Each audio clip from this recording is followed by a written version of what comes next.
இப்போ இந்த 2 தம்பிங்க வாக்கிங் போகிறாங்கல்ல, வேலையை விட்டுட்டு வாக்கிங் போகிறாங்க. வாங்க வாங்க தம்பி, வாங்க தம்பி. என்ன தம்பி நீங்கள்? ஆ நல்லது. நல்ல ஒன்று. இப்போ நம்ம மொழி மட்டும் புரிஞ்சுனா கொண்டே விடுவாங்க. ஆக்சுவலாக இவங்க 2 பேரும் வேலையை விட்டுட்டு வாக்கிங் போகிறாங்க. பெரிய கையா? மார்க் கூட வேலை பண்ணுறவர் அந்த லெவல். ஏய் மார்க் ஃப்ரெண்டாடா நீ?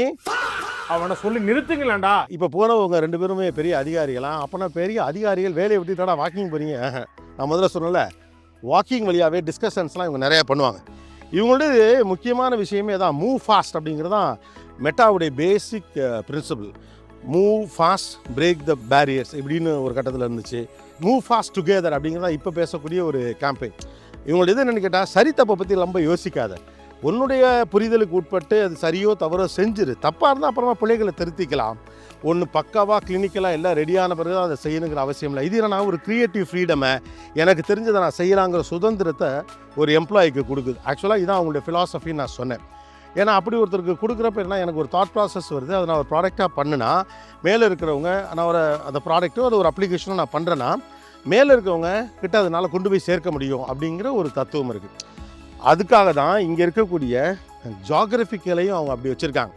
நீங்கள் எல்லா டிபார்ட்மெண்ட்காரங்களையும் எங்கேயாவது ஒரு இடத்துல நீங்கள் மீட் பண்ணிகிட்டே இருக்கலாம். நீங்கள் உங்கள் கேபின்லையும் இன்னொரு கேபின்லையும் அப்படிலாம் கிடையாது. அவர் இந்த மாதிரி ஒரு வெளியில் இருப்பார், இல்லாட்டி காஃபி ஷாப்பில் இருப்பார், அங்கே பார்க்கலாம், ஹாயும் பாரு, ஹலோவும் பாரு, நீ எந்த டிபார்ட்மெண்ட்டும் பாரு.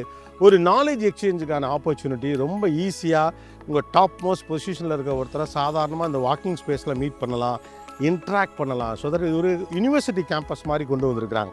அதுக்குள்ளே நாலேஜ் எக்ஸ்சேஞ்சுக்கான ஸ்பேஸை பில்ட் பண்ணது தான் இந்த Facebook மெட்டாவுடைய biggest idea.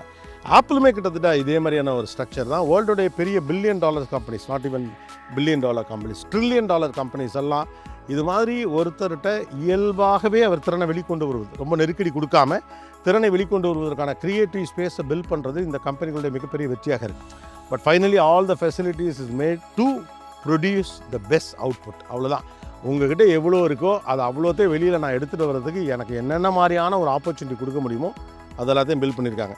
So Facebook tour, meta டூருன்னு சொல்லிட்டு சுற்றி என்னப்பா தோட்டத்தை காட்டுறேன்னு கேட்கக்கூடாது. Work stations R not allowed. I am so happy எனக்கு இங்கே வந்ததில்.